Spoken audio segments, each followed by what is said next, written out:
Well, good morning, everyone, and welcome to City Council Chambers. Our jobs are pretty cool on some days, but on days like today, it's really exciting because together, working with partners in our city, working with the mayor, through the exceptional leadership of my colleague, President Pro Tem Robert Dorans, we have some really, really amazing news to share with our residents today. There is a shared experience that every working class family in our city has experienced, especially if you're a parent. It's a Tuesday night or a Sunday and a child has a fever or is throwing up. Mom and dad know that they should take their child to the ER. They think it's covered, but the last time this happened, they ended up with a huge bill.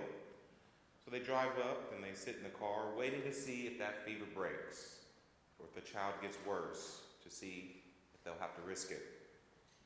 In any hospital parking lot, you'll see the cars of families just waiting it out, torn between their desire to heal their child and their fear of getting another bill that they know they can't pay. Medical debt is the leading cause of bankruptcy in this country. It is a byproduct of an American healthcare system that is confusing at best and different at worst, but fundamentally driven by payers, not patients and providers. You can do everything right, get a good job, get health insurance, and then get hit by a car, or experience pregnancy complications. And now suddenly you are plunged into a world of unpaid deductibles, insurance appeals, and collection costs. But medical debt is more than just a financial liability impacting your credit report. It makes people put off the care that they need, because an unexpected copay or out-of-network charge could be scarier than the test results they know they need. And after a patient or family gets that red letter, at a time when we want them to be focused on feeling better, instead they're dealing with a new anxiety. So, for the last year, City Council has been working with our partners, with the mayor's office, and with our amazing, amazing regional hospital system to see how we can ease this burden on all of our residents. So today, I'm thrilled to announce that we have found a solution. Hundreds of thousands of Columbus residents are about to get some very, very good news. With that, I'm going to turn it over to my good friend, the President Pro Tem of City Council, Rob Dorans. Well, good morning, everyone. Good morning. And thank you, Council President Hardin, Mayor Ginther. Appreciate you being here this morning.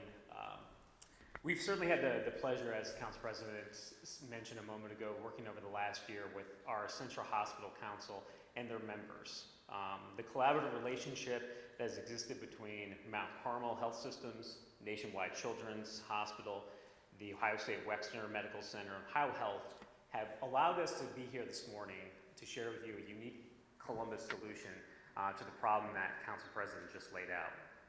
I also want to pause and certainly thank former Council President Pro Tem Elizabeth Brown, who's now the CEO of the YWCA here in Columbus, who started this conversation a little over a year ago. Also want to thank our council staff who made this possible, including Matt Erickson and Kirsten Gustosi from our Legislative Research Office, and certainly my team, Kevin McCain and Andy McDonald, for getting us here today. You know, part of building a more equitable city is about removing barriers that exist. And medical debt is one of those barriers that can hit a family, as the Council President said, any time, even with the best of planning. As we've talked about, medical debt is the leading cause of bankruptcy in this country. Families should not have to choose between putting food on the table and accessing needed medical care. My own family knows this story as well. When I was born, a few days afterwards, my dad and his fellow union members went out on strike. I was born on a Saturday and they were on the picket line on a Monday. And for months afterwards, they would go to the mailbox wondering if they were about to have a bill from our hospital stay that would severely financially impact our family for years to come. That story we know exists for so many here in Columbus on every single day that happens in our community. And while Columbus City Council doesn't have the power to restructure America's healthcare system, what we're announcing here today will increase economic stability for working families that have been saddled with medical debt for far too long. Tonight, my council colleagues and I will vote to enter into an agreement with the Central Ohio Hospital Council for an amount of up to $500,000 for administrative costs related to the forgiveness of medical debt for Columbus residents. This partnership will provide $335 million in debt forgiveness for Columbus residents who were treated at any of the 4 hospital systems between 2015 and 2020. To be eligible, a patient must have an income at or below 400% of the federal poverty level. That's an annual income of $55,000 for an individual and $111,000 for a family of 4. Our estimates tell us that these efforts will result in over 340,000 Columbus residents having their medical debt relieved under this program. The average debt that will be relieved under this program will be around $1,000. Starting this week, eligible residents will receive notification by mail. No action is needed on the part of any of our residents. The letter will reveal the total amount of debt that will be forgiven, and it is my hope and my council colleagues' hopes that our efforts will directly improve families' physical, mental, and emotional health, in addition to increasing their economic stability moving forward. We know that medical debt disproportionately affects women, people of color, and households that are earning less of 400% of the federal poverty level. Broadly, Columbus City Council hopes that this debt relief will advance economic opportunities for impacted residents and reduce social inequities for those impacted by these types of debts. No one in our community should forego medical care due to an inability to pay or concerns about that outstanding debt. And again, I want to thank so many folks that have worked on this for the last year, and certainly our hospital partners and certainly the hospital council who really tried to find a unique way to not only forgive this debt, but really to establish a way that we were touching more individuals in our community. And I think that is something that is unique to what we've done here in Columbus when we're talking about $335 million and over 340,000 residents. That's an incredible amount of residents in our city, and it's certainly an incredible amount of debt that will be lifted from families' heads moving forward. And with that, I'd love to introduce Mayor Andrew Ginther to talk about more of the economic impact that this will have for families right here in Columbus. Mayor, thank you. You want me to introduce Jeff, or are you going to? Okay. Thank you, President Pro Tem Dorns. Good morning. What a great morning here in the city of Columbus.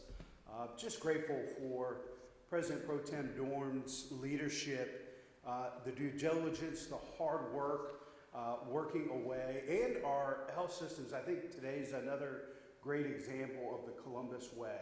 You know, the business community, our health systems, government working together to put our families first in this community. It's pretty stunning when you think about it. Literally a third of our neighbors, over a third of our neighbors, are going to receive significant economic help through this partnership and the ability to focus on what's important, the most important, and that is the health and well-being of their families. So I just am grateful for the council president, President Pro Tem Dorns, Jeff, and the health systems for their partnership and work around this effort. We know medical debt is a significant problem and barrier for many families around this community in the country, impacting both the insured and uninsured alike. It's an imposing barrier, making ends meet and achieving a better quality of life when those who are saddled with debt are forced to choose between making rent, their debts, and other obligations for the family. It has a devastating effect on the health and well-being, keeping folks from seeking the care they need when they really need it. And it drags down savings and credit scores, more than credit card debt, utilities, and auto loans combined. And as you might expect, these effects are unevenly distributed across society. Women, African American and Hispanic adults, the uninsured, parents, and those with lower incomes are considerably more likely to report having medical debt weighing them down. No one should have to face the stress or specter of financial ruin just to get the medical care they need to lead happy, healthy, and fulfilling lives. No one should have to despair simply because they went to the doctor or sought treatment at a hospital. And no one should have to abandon their hopes and dreams personally or professionally because medical debt has precluded the possibility of upward mobility. Today, our community is proud to take on this issue, wiping out medical debt to the tune of $335 million among 340,000 of our neighbors. This averages out to just under $1,000 in debt forgiveness for each eligible resident. Forgiving this debt will go a long way toward helping our fellow neighbors rebuild their savings, pay off their bills, qualify for a future loan, make a down payment on a new car, or support our local businesses. None of this would be possible without the partnership and collaboration that has come to embody our community's can-do spirit, the Columbus way, because we do collaboration and cooperation better here than anywhere else in America. To the innovation, compassion, and strength of our four big health systems here in the region. To the united front we formed between the administration and council to see this work through. It takes all of us stepping up and pitching in to make big things happen, and it is worth every effort. Today I'm reminded as we make this announcement of the Recovery and Resiliency Advisory Committee. We came together in the throes of the pandemic saying we wanted our recovery to be dynamic and inclusive, different than the recovery that came out of the Great Recession. Today's announcement is completely in line with the recommendations of the Recovery and Resiliency Advisory Committee. We want everyone to share in the recovery. And we know the families and our neighbors that are going to be helped by this are going to be critically important to this community's future. I also think of our equity agenda, Opportunity Rising, wanting to make sure that every family in every neighborhood is sharing in our success. Medical debt has been a crushing barrier for so many families here and around the country. And today's announcement is another step forward with our equity agenda. Together, we'll continue to empower individuals and families across Columbus while laying the foundation for a brighter and more prosperous future for each and every one of our residents. I'm excited because of the work of the health systems and President Pro Tem Dorns. We might be building a national model, the Columbus way locally, based on what's most needed in our community. This is different than what you've seen in other cities around the country because we took the time and Council President Pro Tem Dorns did the work with our systems to make sure this was the right model for Columbus. So with that, I'll turn things back over to President Pro Tem Dorns. Thank you. Thank you, Mayor. And as the Mayor just mentioned, one of the unique aspects to what we're here announcing today is that level of collaboration between the city and our hospital systems here in Central Ohio.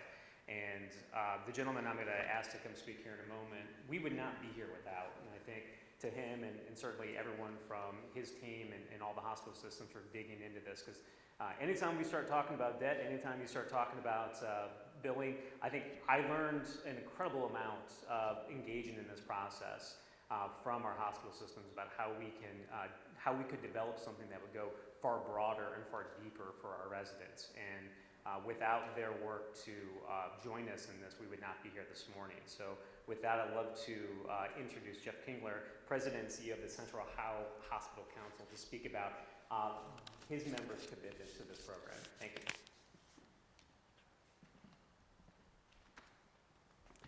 Good morning.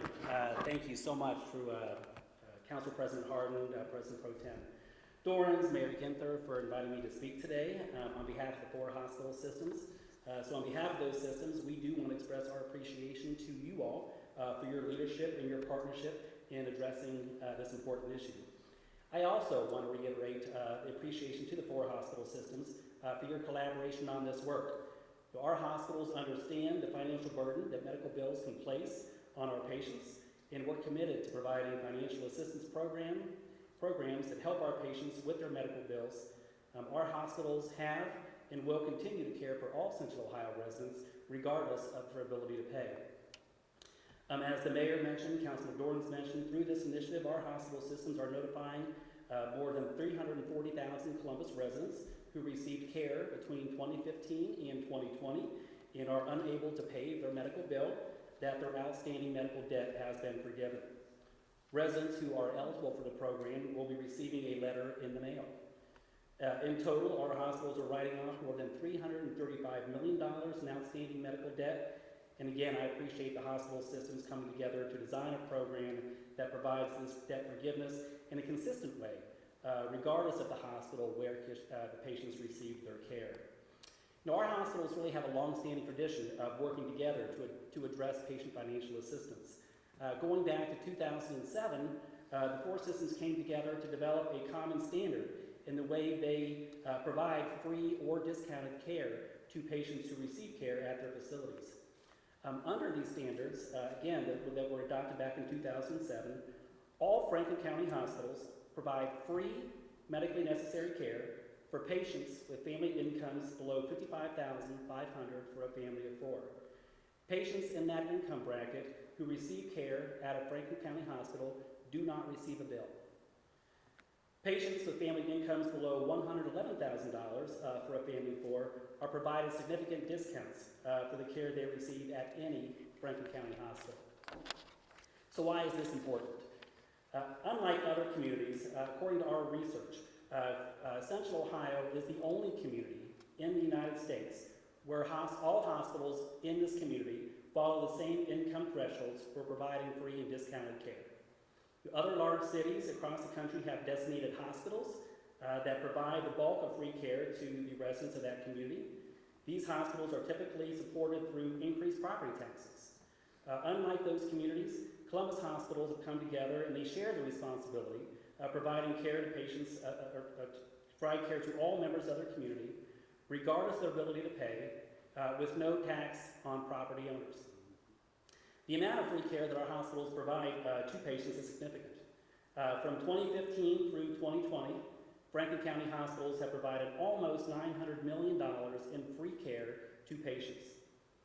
Combined with the medical debt forgiveness program that was being announced this morning, the 4 Franklin County hospital systems have provided more than $1.3 billion in uncompensated care to Franklin County residents from 2015 through 2020. Our hospitals are committed to assisting patients enrolled in the Medicaid program and sign up for financial assistance. However, there will be and there will continue to be Central Ohio residents who fall outside of the eligibility criteria for these programs, and they'll struggle to pay for their outstanding medical bills. Patients who need assistance in paying their medical bills really are encouraged to work with their hospitals to identify whether they are eligible for these programs, or for those patients that fall outside of those income eligibilities, there are other avenues they can use to work with their hospitals. All of our hospitals have financial assistance counselors available to work with patients, and all of our hospitals will work with patients who struggle with medical bills with long-term payment plans at no interest or very low interest.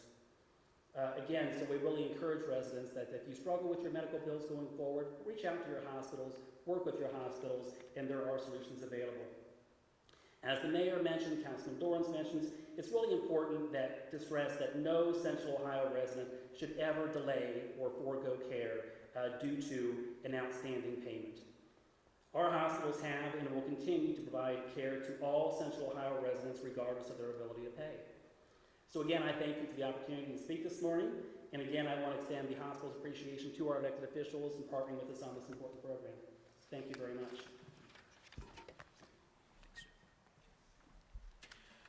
Well, again, I want to end the way that the council president started. It is rare for us to stand up on a Monday morning and have such good news to communicate to almost a third of Columbus residents, to think about the burden that's been hanging over those families.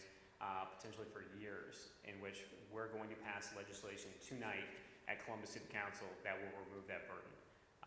So it is an exciting day in Columbus, and certainly an exciting day at the mailbox for hundreds of thousands of residents over the next several weeks as they find out that burden hanging over their head will finally go away. And all the things we've talked about here today, that their families can continue to seek the medical care that they need without any concern about what that old bill may or may not mean for them. With that, so we want to thank everyone for being here this morning. We have 225 down the hall set up for one-on-one interviews, and with either, and the folks who have spoken here this morning. So thank you for being here this morning. Have a great day.